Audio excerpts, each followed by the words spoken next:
is great to be here in beautiful Fort Campbell, Kentucky, and let me just say,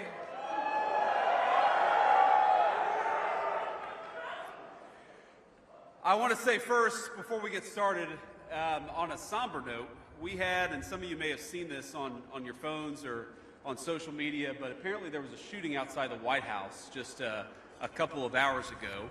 And we're still learning everything. We still don't know the motive. There's a lot that we haven't yet figured out. But what we do know is that a couple of National Guardsmen were injured in the line of duty. And first of all, I want everybody who's a person of faith to say a prayer for those two National Guardsmen, that they're able to spend Thanksgiving with their families instead of losing their lives, because I understand they're still in pretty tough condition. But I think it's a somber reminder that soldiers, whether they're active duty, reserve, or National Guard, our soldiers are the sword and the shield of the United States of America. And as a person who goes into work every single day in that building and knows that there are a lot of people who wear the uniform of the United States Army, let me just say very personally, thank them for what they're doing. We're grateful to them, and we're praying that they're going to be safe and they're going to spend Thanksgiving with their families. God bless them. Now, I'm going to talk a little bit about the business of the Army and about what you're doing and about why it's important to the United States of America and why we are proud of you, every single one of our soldiers here in Fort Campbell and all across the world. We have got some incredible guests here to honor this moment, to honor you, to say thanks to so many of you for spending time away from your families here this day before Thanksgiving. And I want to give just a few shout-outs to some of our special guests before we get started. First of all, to General Travis McIntosh and Command Sergeant Major Charles Walker, thank you guys for leading this incredible facility, and thank you for serving in the United States Army and making us proud. Where are you guys? Please stand up and be recognized. Thank you all.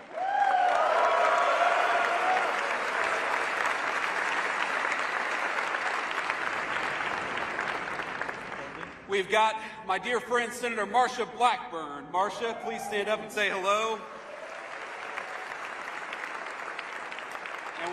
And we also have Congressman Rose. Where is Congressman Rose? Please stand up. Thank you, Congressman. It's good to see you.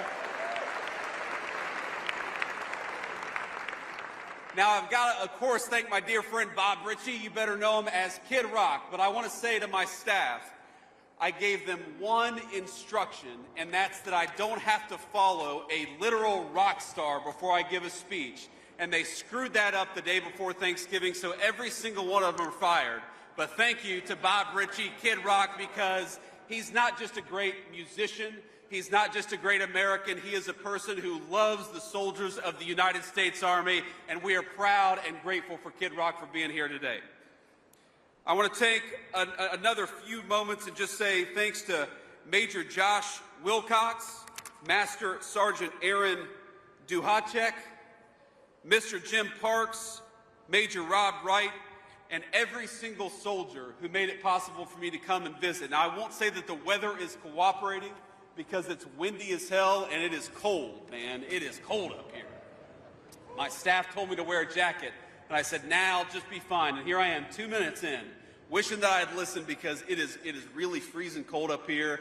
But we're gonna have a little fun despite that, because we're here to celebrate not just the United States Army, we're here to celebrate each and every one of you. And I know we've got some units here at Fort Campbell, and I want to give a shout out to each of the great units. So if you are with the 101st Airborne Screaming Eagles, let me hear you a little bit. Where's the 101st Airborne?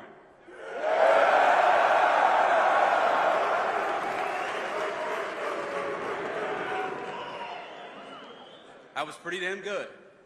It's pretty damn good.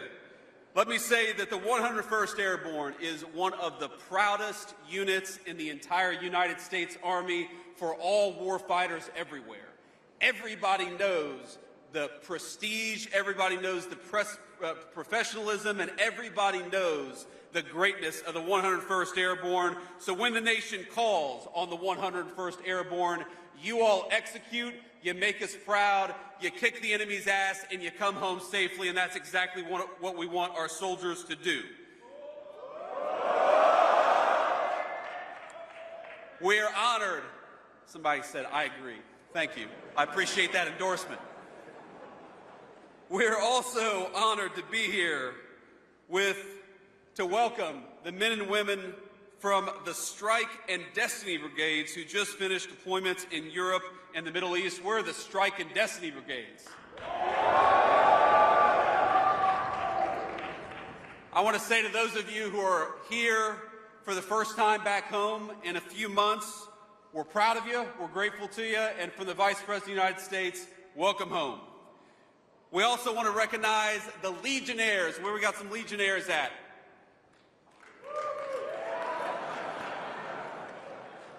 Like 5 or 6.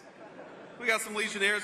How about the Night Stalkers of the 160th Special Operations Aviation Regiment? We got some Night Stalkers out here? A few? Like 3. They're all working right now. And I also want to give a shout out to the 52nd Ordnance Group, members of the 2nd Battalion, 44th Air Defense Artillery, the men and women who run the elite training schools here, and many, many more soldiers who make this one of the proudest military installations anywhere in the United States Army. And I want to tell you, just give you a message from the President of the United States. I know he couldn't be here, but the President is proud of our soldiers, and he's proud of every single one of you. So from the President of the United States, he just wanted to make sure that you knew he wished you a happy Thanksgiving, and he's grateful for all you do. Now, I'm proud and happy to serve with a lot of very good people. And one of them is my dear friend Dan Driscoll, who's the Secretary of the Army. Dan is doing a great job. And I also want to give a shout out to our incredible Secretary of War, Pete Hegseth. I think he's doing an amazing job. And you know, Pete gave a speech at Quantico, which is a Marine base, don't hold it against us, but he gave a speech in Quantico a few months ago that I think is one of the best speeches that I've heard about the United States military, because he was talking about the incredible esprit de corps, and he was talking about the importance of holding the United States Army and all of our branches of the military to the very highest possible standards. And I listened to this speech, and I'm thinking as I'm watching this speech, man, Pete, this is a hell of a speech. This guy is one amazing orator, and he was talking about the importance of military standards. He said, and I'm going to quote here from his speech, "The new War Department golden rule is this: do unto your unit as you would have done unto your own child's unit. Would you want him serving with fat or unfit or undertrained troops, or alongside people who can't meet basic standards?" He was talking about the importance of bringing the highest standards possible to the United States Army. And I hear Pete saying that, and I'm like, hell yeah. That's exactly what we want out of the United States Army. I see a lot of you nodding your heads. And then he talks about the importance of this job and why we have to have the very best people doing this job. He says, because this job is life or death, standards must be met. And not just met at every level. We should seek to exceed the standard, to push the envelope, to compete. And this means that the War Department, first and foremost, we must restore a ruthless, dispassionate, and common sense application of standards. And I'm like, man, this is awesome. We're talking about bringing the highest standards in the world to the very best United States Army. I'm ready to run through a wall with this guy. And then Pete goes, no more beardos. I'm like, what the hell is that all about? He's talking about me. And I said to Pete afterwards, I was like, man, you had me. This whole speech was amazing, but you know what? The point is here that we believe in you so much. We believe in your mission so much that we know that you guys can meet the highest standards in the world. And when you look to your left and to your right, we want you to know that you're serving with the very best and the very brightest this nation has to offer.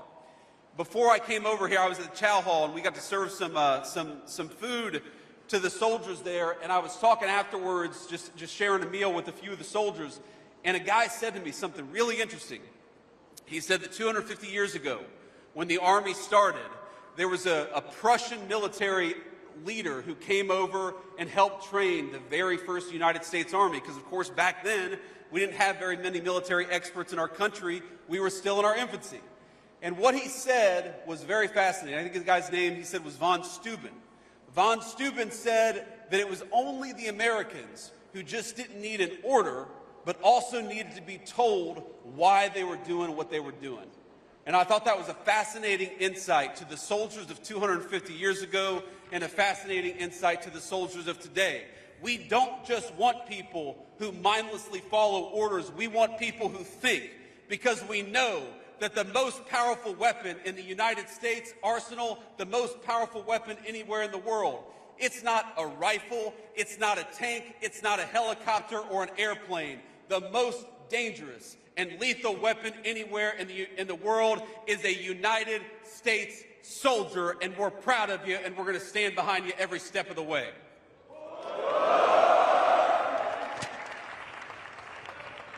And with that basic mindset of not just telling you what we need you to do, but why we need you to do it, I think you all should expect from your military leadership, from the president on down, you should expect us to explain what it is that we're doing and why we care so much about it. Why do we care so much about high standards? Not just because we think that standards got a little lax in the last administration. We care about high standards because if, God forbid, the President of the United States asks you to go to war, we want to make sure that the people that you're fighting with are the very best. We owe it to your moms and dads, your grandmas and grandpas, to only send the very best people off to foreign conflicts, and that is why we care so much about standards. You've heard our Secretary of the Army, our Secretary of War. You've heard the President of the United States. If you've listened to anything that they've said over the last few months, they talk a lot about preparing the Army and the whole military for the age of modern warfare, because it's changed a lot. We've got drones now. We've got cyber warfare. We've got satellites in space that are as important to the modern warfighter as anything, as any rifle or tank or airplane was 20 or 30 years ago. Now, yeah, of course, we still got a lot of tanks.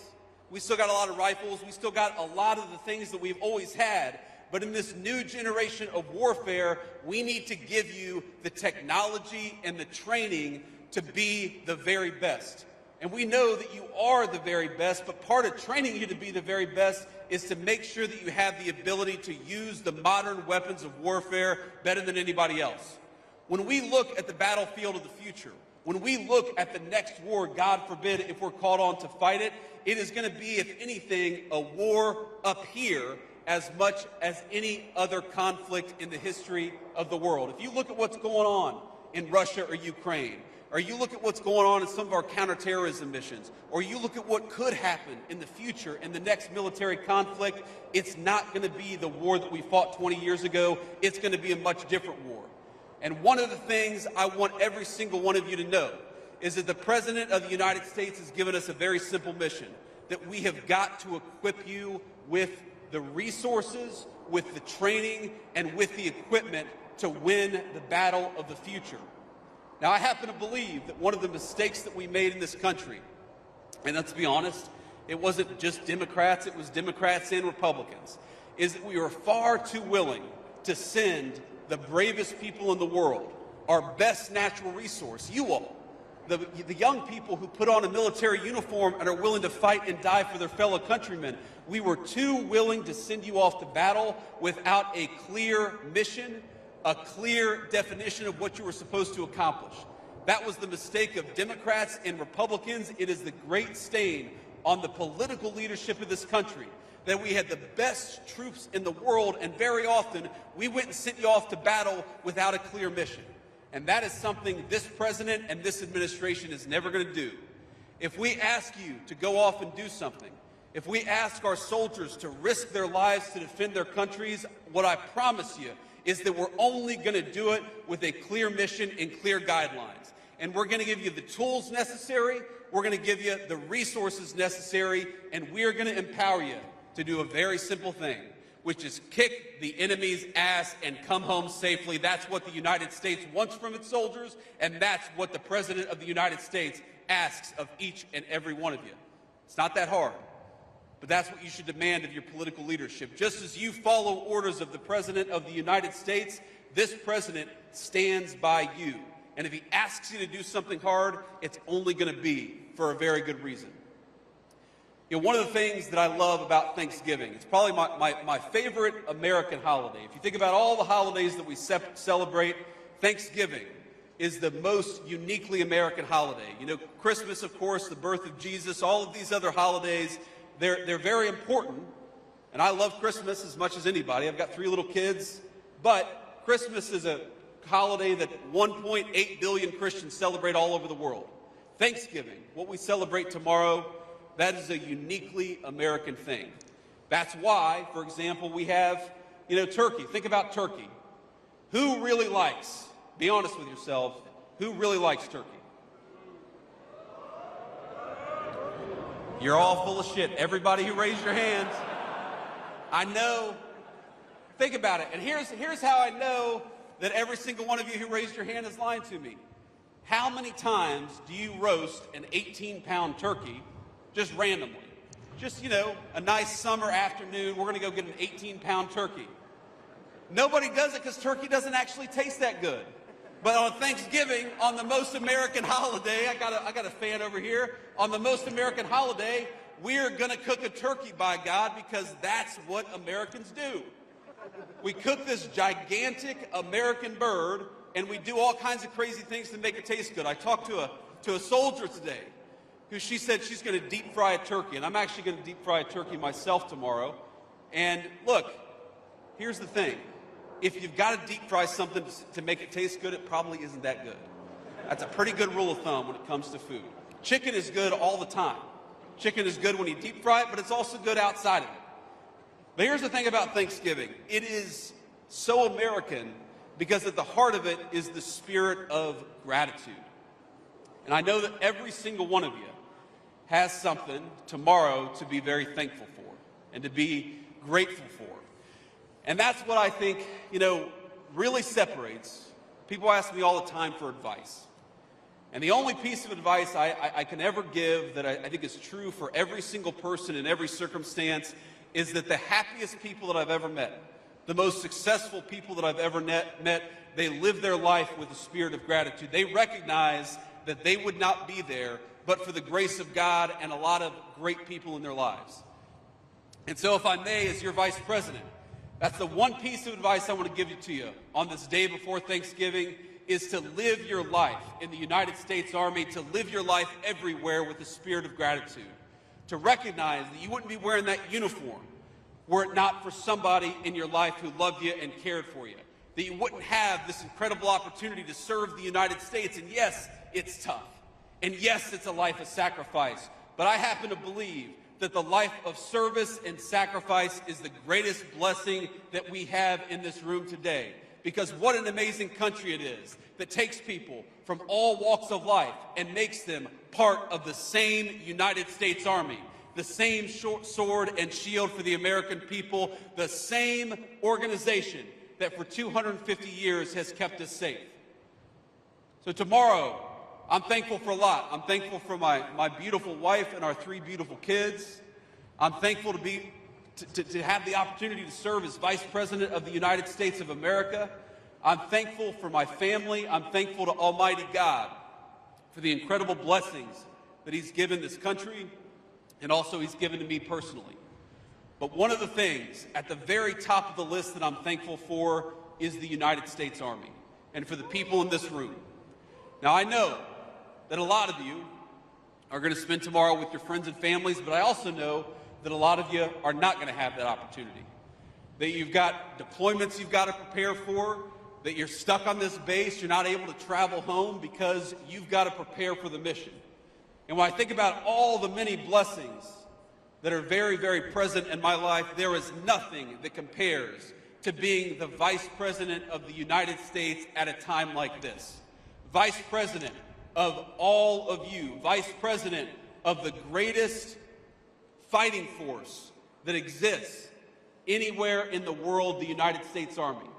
You guys make this a happy Thanksgiving for me, because every single day you show up to work, you put on that uniform and make your nation proud. You make me proud to be your Vice President.